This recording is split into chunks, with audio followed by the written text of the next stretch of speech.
Every ending in Fallout New Vegas promises something different. The NCR promises democracy, the Legion promises order, Mr. House promises the future, and Yes Man promises you the whole Mojave on a silver platter, with a grin that never stops being unsettling. Sounds great, right? But here's what nobody tells you about what actually happened after Fallout New Vegas. Every single one of those promises? Well, they come with a price tag that would make a pre-war billionaire sweat. And I'm going to make a claim right now that might tick some of you off. No matter what the Courier chose at the Second Battle of Hoover Dam, the Mojave was doomed to suffer. Not might, not could, it flat out was going to.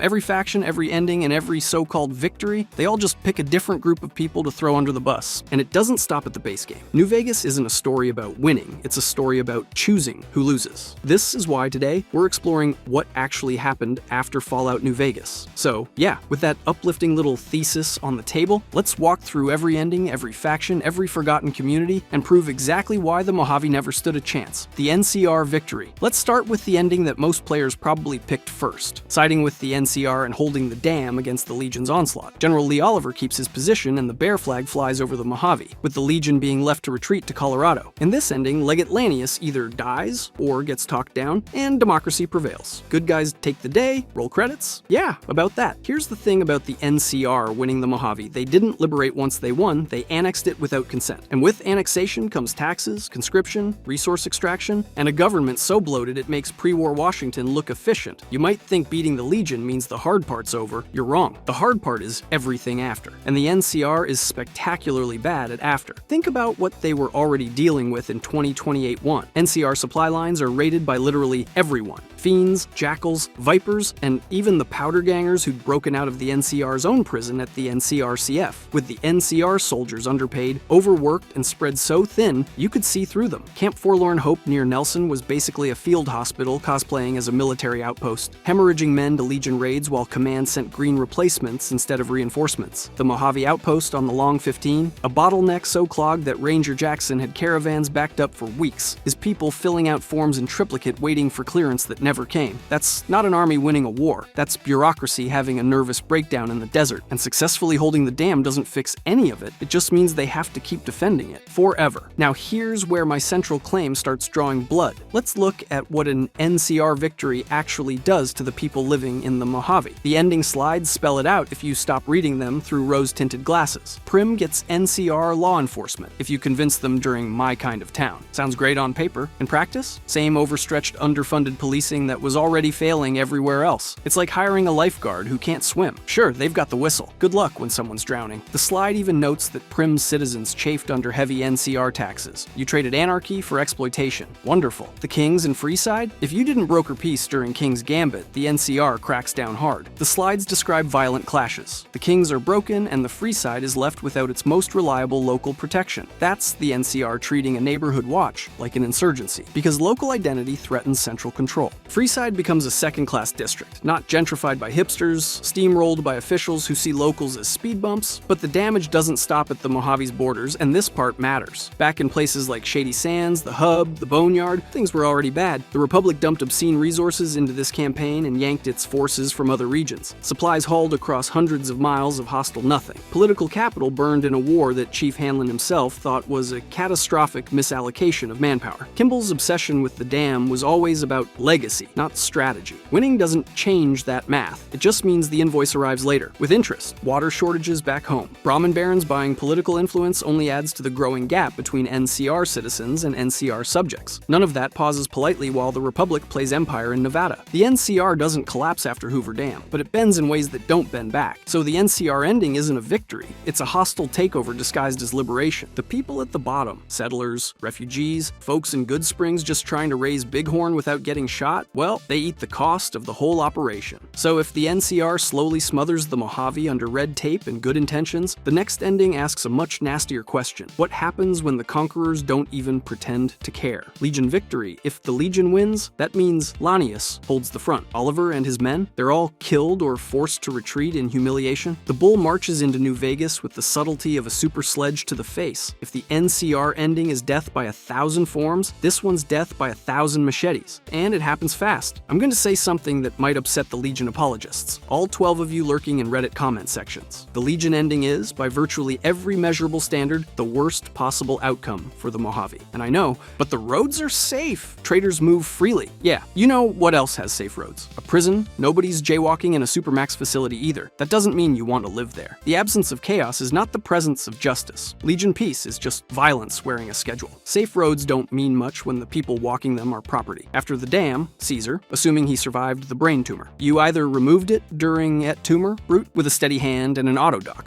or botched it because you had the surgical precision of someone who once watched a 5-minute first aid video. Either way, he consolidates power fast. The ending slides paint it grim. Vegas gets stripped, not destroyed immediately. Even Caesar recognizes revenue extraction. But the culture, the freedom, the neon-soaked identity of Vegas as a place where people could gamble, drink, and pretend the apocalypse wasn't happening, gone. Faster than water evaporates in the Mojave sun. The followers of the apocalypse at the old Mormon fort, they either scattered or were slaughtered. Julie Farkas and her team, people who spent their lives giving free medical care to anyone who walked through the door, were treated as enemies of the state, because free thought is basically a war crime in the Legion's eyes. The Kings? Annihilated. Freeside pacified. And I'm using the heaviest air quotes in human history, because Legion pacification means crucifixions, enslavement, and the systematic destruction of anything that isn't theirs. But here's where my argument really sinks its teeth in. Caesar, born Edward Sallow, was a follower of the apocalypse himself, educated by the followers, sent on an expedition to the Arizona region with a missionary named Bill Calhoun. Out there, surrounded by warring tribal societies, Sallow saw raw material and decided to build an empire. He modeled the whole thing on Rome, deliberately, specifically, with full academic awareness. And yet, this genuinely baffles me. He somehow skipped the chapters where Rome falls apart. The Legion has no industrial base, no technological development beyond what it captures, no scientific infrastructure, no innovation. It conquers, it assimilates, it moves forward. Great when there's always a new target over the next hill. But the Mojave isn't a stepping stone to infinite expansion. It's a desert with a dam and a city full of neon. Once you hold it, then what? You can't innovate when your society crucifies people for using a stim pack. That's not an empire. That's a countdown timer wearing a toga. And without Caesar, that tumor is a ticking clock whether you helped or not. Without him, the Legion is just brainwashed tribes held together by fear and one man's cult of personality. He consumed 86 tribes to fuel his march west. 86 cultures were erased and rebuilt in his image. But that requires a singular vision at the top. Laenius isn't it. He's a wrecking ball, not a statesman. You can literally talk him into retreating by pointing out the Legion can't hold supply lines. Smart enough to see the problem, not smart enough to fix it. The Legion after Caesar is a car with no engine. It coasts on momentum it already had, but then gravity does what gravity does and everything comes to an end. The Legion ending is the Mojave trading its soul for a trains run on time brochure, written by people who think medicine is weakness and women are furniture. And the worst part? Some residents probably welcome it at first. Tyranny is efficient in the short term. It's just also efficient at making civilizations disappear. Just ask those 86 tribes. Oh, wait, you can't. They don't exist anymore. So the NCR kills with kindness. The Legion kills with cruelty. What happens when you hand everything to a 261-year-old businessman who thinks he's the smartest person in every room? Spoiler, he might be right. And that somehow makes it worse. House victory. The ending we get with Mr. House is what happens when a Silicon Valley founder survives the apocalypse and decides the real problem with humanity was always the humanity part. Robert Edwin House, who was born in 2020 and went on to become the founder and CEO of Robco Industries. He was the man who predicted the Great War with near-perfect accuracy and built a laser defense network to shield Vegas from the worst of the bombs. If he takes the dam for himself by booting the NCR and crushing the Legion, well, he secures his control of New Vegas once and for all. Under House, there will be no elections, no Senate, and no pretense. Just one impossibly old man wired into life support in the Lucky 38 penthouse, making every decision for everyone, forever. Though, he does claim that he'll rebuild humanity and colonize the stars, and he can show you the projections for just how he'll get it done. Who are you to argue with a man who ran a Fortune 500 before the bombs and is still running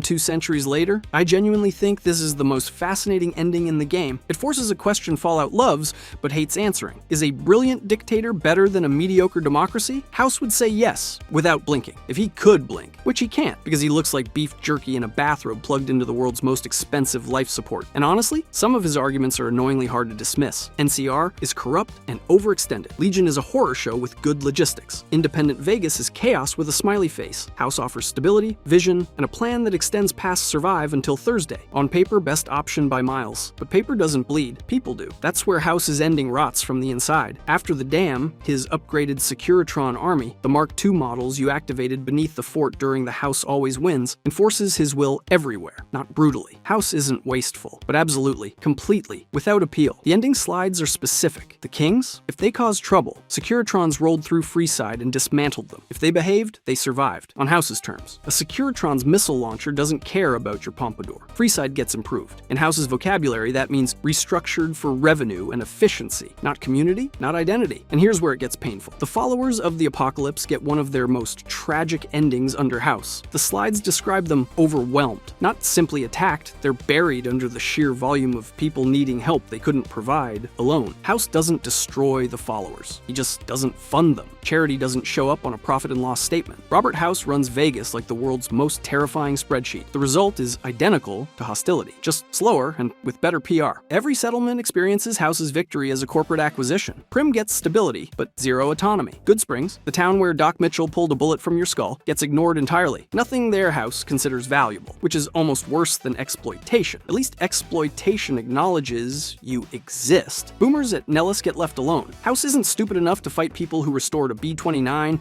during the Volare questline and have enough ordnance to flatten a city. The Strip, House's masterpiece. It becomes a gleaming monument to House's ingenuity in a gilded cage where freedom is an illusion you pay for with chips. Here's the cruel irony. House's plan might actually work. He projects humanity off-world within roughly 50 years. This is real technological progress complete with orbital industry, making it a real future. These are achievable goals from a man with the brains and infrastructure to chase them. But every goal is built on a foundation that treats people as line items. He doesn't save the Mojave because he loves it. He saves it because he needs it. No contract, no constitution, no moral framework stops him from discarding anyone the moment they stop being useful. That's the benevolent dictator problem. The system works until the dictator decides benevolence isn't profitable. And when that day comes, there is no election to remove him, no Senate to override him, just a man in a tube and an army of robots. Better hope his math still has your name in it. NCR buries you in paperwork. Legion buries you in a shallow grave. House buries you in a business plan you never signed. Surely the ending where you pick nobody, where you choose freedom itself, that one's better, right? Oh, you sweet optimistic fool. Let's talk about what happens when nobody's in charge and everyone thinks that's fine. Independent Vegas. The independent ending feels the most heroic when you pick it. And the most terrifying thing is when you think about what comes next. You activate Yes Man, Benny's reprogrammed Securitron, through the wildcard quest chain. Go about booting the NCR, crushing the Legion,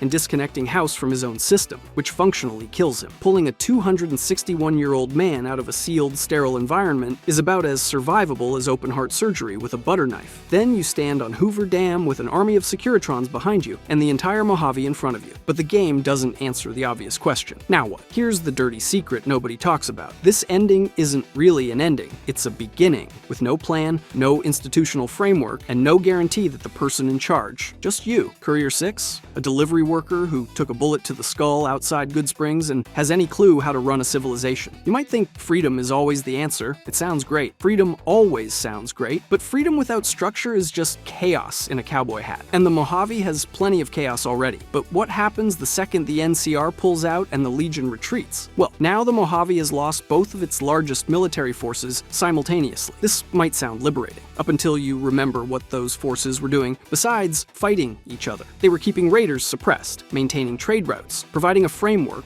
though one that is flawed, exploitative, but real. The communities could survive within. Remove both at once. Now every fiend in Vault 3, every powder ganger from the NCR-CF, every viper and jackal that was laying low, they all now realize that nobody's watching the door. It's like pulling every teacher out of a school and expecting students to self-govern. Some classrooms manage, most are on fire within the hour, and then there's Yes Man. Oh, Yes Man, your cheerful, deeply unsettling AI who controls the entire Securitron army? Well, he tells you directly to your face, right after victory, that he's found code in his programming and plans to make himself more assertive. Let that sink in. The AI running the Mojave's robotic security force just announced it's developing independent priorities, and the courier said, cool, no follow-up questions. That's literally the opening of every AI apocalypse movie. This isn't Codsworth with a cup of tea. This is a military network telling you it's about to stop being a yes man. The irony has never been heavier. It's the kind of reassurance you'd find in a Vault-Tec pamphlet right before everything goes wrong. The ending slides for this path are the most mixed in the game, and they depend heavily on what you did before the battle. Kings might thrive without NCR pressure or fracture without an external enemy. Goodsprings goes back to being tiny harmony and quiet, which is probably what Trudy and Sunny Smiles wanted all along. Boomers either become the Mojave's accidental air force or stay behind their artillery ignoring everyone, which is basically their entire personality. But here's the part that hurts most. The followers of the apocalypse, in almost every independent ending, the slides describe them completely overwhelmed, with a massive influx of patients with no NCR funding and no house infrastructure to back them up. Just Julie Farkas and her team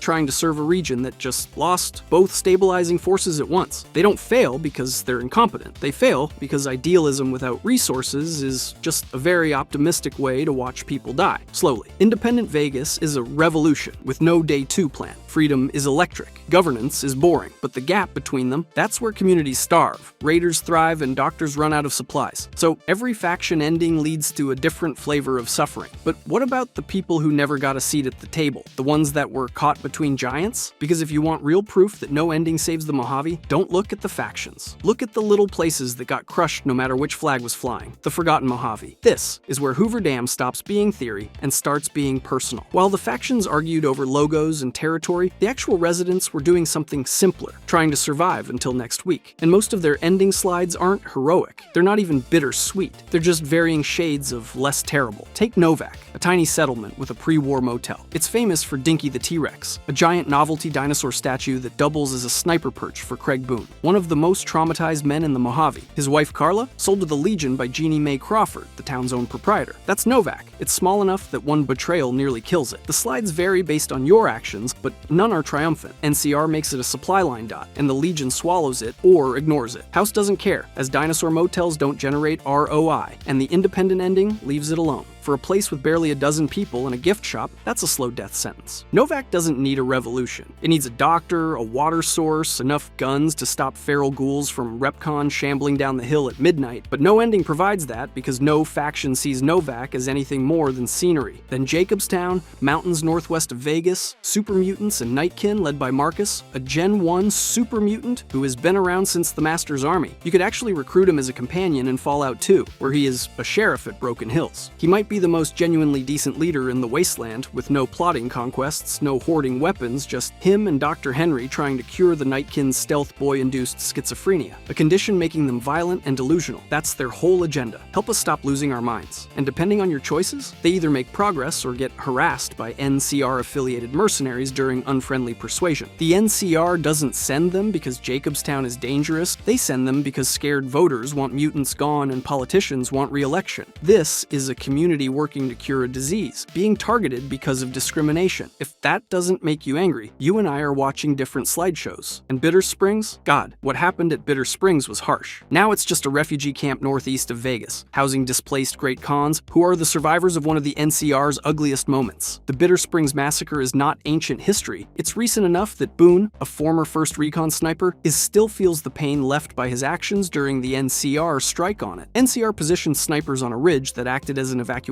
point for the Khans through a canyon passage. Snipers were ordered to fire on anything coming through. They expected combatants, but it was actually the non-combatants, families, people running, not fighting. By the time anyone realized, it was too late. The refugee camp in 2028 grew from that aftermath. It's understaffed, undersupplied, and Captain Jeel's barely holding it together. Bitter Springs doesn't improve after the dam, under any ending, any faction, it just continues. A wound nobody treats, because treating it requires accountability. And accountability is apparently harder to manufacture than .308 rounds. And the Great Khans themselves, well, their slides are the most varied in the game. If you convince them to break with the Legion during the Oh My Papa questline and inspire them, they migrate north. According to the slides, they eventually carve a mighty empire in Wyoming. If they side with the Legion, they get absorbed as Legion cannon fodder or wither into nothing. A people with history stretching to the original Fallout, their survival depends on whether one mailman said the right words to their leader. That's how fragile it is. One conversation decides if an entire culture lives or dies. These communities prove my claim isn't just cynicism, it's pattern recognition. While big factions fight for an ideology, small communities fight for water and to survive until the next sunrise. Every ending leaves the people at the bottom to bleed first and benefit last. This is not a flaw, it's the system, working as designed. But if you think the suffering stays inside the Mojave's borders, the next part changes that. Because the Courier didn't just reshape one desert, the consequences spread far beyond the Mojave, whether people realized it or not, and every ripple carries carries the same devastating lesson. After the Dam, here's what most people miss about what happened after New Vegas, and it's something the Fallout television series made brutally clear. The consequences didn't just ripple across the Mojave. They detonated across the entire West Coast, and the wreckage landed on people who had nothing to do with the Second Battle of Hoover Dam. The show is set in 2296, 15 years after the Courier's final choice at the dam, and it deliberately never tells us which ending was canon. The showrunners took what they call a fog of war approach, where no one in-universe really remembers exactly what happened. What the show does tell us, with devastating clarity, is what the aftermath looks like regardless of who won. It starts with one of the most brutal reveals in the entire series. Shady Sands, the NCR's capital and the first real post-war city, was destroyed before the events of the series. The show strongly implies Vault-Tec's involvement through Hank McClane, but the exact details, how it happened, when it happened, and the full chain of events, are deliberately left unclear. What isn't unclear is the scale of the loss. Tens of thousands of people gone, and the heart of the NCR reduced to a crater. A young boy named Maximus survived the blast and was eventually taken in by the Brotherhood of Steel, which is where we find him when the show begins. The NCR after that bomb is barely recognizable. The surviving remnants fractured, with one group led by Lee Moldaver regrouping at the Griffith Observatory in Los Angeles under a new banner. Others scattered into Vault 4, where they kept the memory of Shady Sands alive through chalkboard lessons and mourning rituals. By the time the show unfolds, the NCR looks less like a government and more like a resistance movement held together by grief and Moldaver's obsession with cold fusion technology. In the Season 1 finale, her forces assault the Brotherhood under the NCR flag, but the Brotherhood annihilates most of them. Moldaver dies, but not before activating a cold fusion reactor that lights up Los Angeles, proving the NCR's dream of civilization wasn't dead, just buried. Out in the Mojave, the NCR's presence has essentially evaporated, leaving behind only the ghosts of their former outposts and a power vacuum that other factions are scrambling to fill. By the time of the show's events, the NCR appears fragmented and scattered, with no clear centralized authority still operating in the Mojave. New Vegas itself remains one of the biggest unknowns. The show only gives us a distant glimpse of the skyline, without confirming who controls the strip or what condition it's in. Like much of the Mojave, its fate is deliberately left unresolved. Mr. House's influence still lingers over New Vegas through his technology and long-term planning, but the series never confirms whether he is still active or alive in any form. Like the city itself, his fate is left deliberately ambiguous. Caesar's Legion is largely absent from direct focus in the series, and the fate of Caesar himself is never shown. Given his condition during the events of New Vegas, it's likely his death would have had major consequences, but the show leaves the Legion's current state unexplored. Smaller Mojave factions like the Great Khans are not explored in the series, leaving their fate after New Vegas an open question. The Brotherhood of Steel is still active and shown as a major force in the wasteland, but the series leaves many questions about its long-term direction and internal stability unanswered, and behind everything sits the Enclave. The series confirms that remnants of the pre-war US government still exist and are operating in the shadows. Their full plans haven't been revealed yet, but their presence suggests that the real power in the wasteland may not be the factions fighting in the open. Now that we see the full scope of what happened, from the dam to the destruction of Shady Sands and the uncertain fate of factions like the Legion and Mr. House, there's only one question left, and it's the one the game was always building toward: the uncomfortable truth. So, here we are. Every faction ending has been walked through, every forgotten community has been examined, and the television series showed us exactly where it all led. 15 years of consequence that spared no one and redeemed nothing. The NCR didn't just lose the Mojave, it lost its capital, much of its structure and its identity, and not to a general or a conquering army, but to a Vault-Tec overseer with a grudge and a warhead. Shady Sands, the city that grew from a tiny village in the first Fallout into the beating heart of post-war democracy, is a crater now. The surviving remnants fought under a tattered flag at the Griffith Observatory, led by a dying woman who managed to light up Los Angeles one last time before the Brotherhood cut her people down. The Legion's future remains one of the show's most significant unanswered questions. Whether the Empire collapsed after the events at the dam or simply retreated to reorganize in the East is left entirely to the viewer's imagination, as the show focuses its lens on the shifting power dynamics in California instead. Mr. House is a figure whose presence is felt more than seen. While the series shows him in pre-war flashbacks as a mastermind preparing for the end, his current status within the Lucky 38 remains a mystery. Is he still the master of the Strip, or has the world he spent centuries calculating finally slipped through his fingers? Like the city of New Vegas itself, he remains a ghost, haunting the horizon. The Great Khans, one of the oldest factions in the Fallout series, are not explored in the show, leaving their fate after New Vegas uncertain. By the time of the show,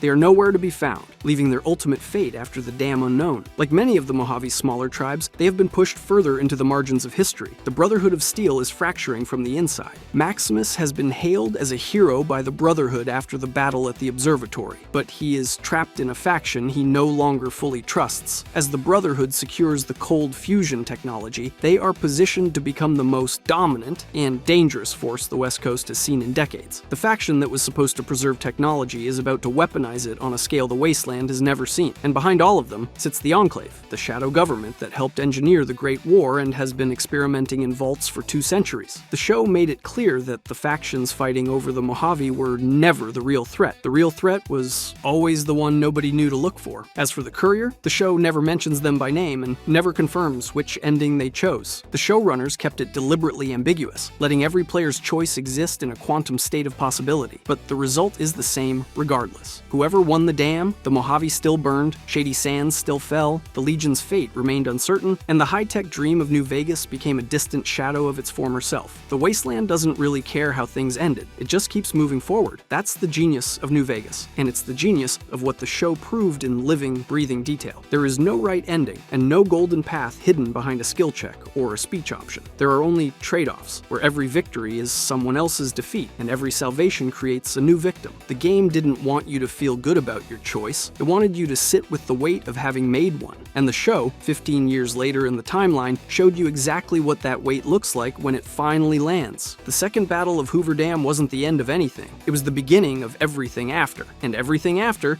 as Shady Sands, the Legion, the Brotherhood, the Khans, and every forgotten settlement in between can attest, cost far more than anyone involved was willing to admit. If you enjoyed this video and want to see every Fallout companion explained, click on the video on the screen.